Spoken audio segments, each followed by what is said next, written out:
I need more flattering.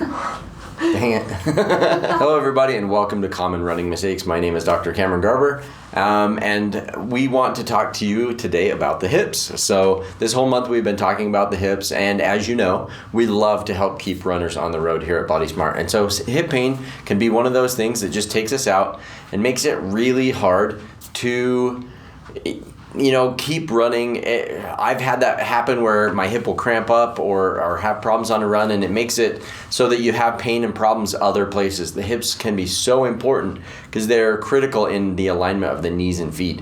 And so making sure that we have healthy hips is really, really important. So one of the most common running mistakes that we see then is people not strengthening their hips enough. And when they have been told that they have a leg length discrepancy, not treating that correctly. So a lot of people will find when they go in to see somebody about their hips, they'll test and see that one leg is longer than the other. And a lot of the things that people will do is they'll put like a wedge in their shoe, or they'll do orthotics or things like that. And oftentimes that actually augments the problem, makes it worse.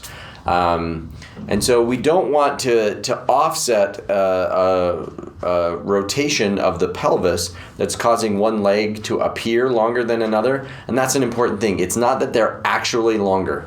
If your legs are one is actually longer than the other, then you would have known that since you were a little kid. They usually catch that pretty early on in life. So it's more of a functional leg length discrepancy from the bowl of your pelvis essentially being tilted in one direction or the other because of tightness or weakness or things like that. So like if my hip flexor on this side was weak and my glute is tight or my hamstring is tight on this side, the weakness over here plus the tightness over here is going to tilt that whole bowl, and it's going to make that my right leg then appear to be longer than the left leg. And so we can do a quick assessment and find out what's going on and why, and give you the correct exercises to strengthen that. But, using things like a shoe wedge or things like that really will just compound the problem and make it worse. And may give you some quick relief, but then long term, and if you keep running, you'll find that problem flares up and gets even worse. And so definitely wouldn't go down that road. So be careful if people are recommending a shoe lift, especially only in one shoe. The other thing is then keeping the hips strong is kind of the other running mistake that people make. If we don't keep the hips strong, then it can't keep the hips balanced, and that's where we tend to see some of those obliquities happen. So keep those hips strong. Do all those strength training moves for the hips. Keep them really strong so they can bear the load of running, and you'll be able to stay healthy.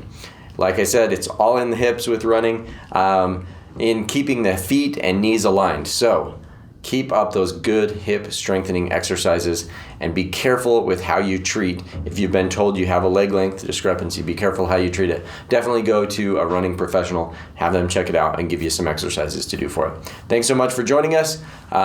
We'd love to have you join us here at Body Smart. So follow, subscribe, or come on into the clinic and get one of our free first look appointments. We would love to see and help you in any way that we can.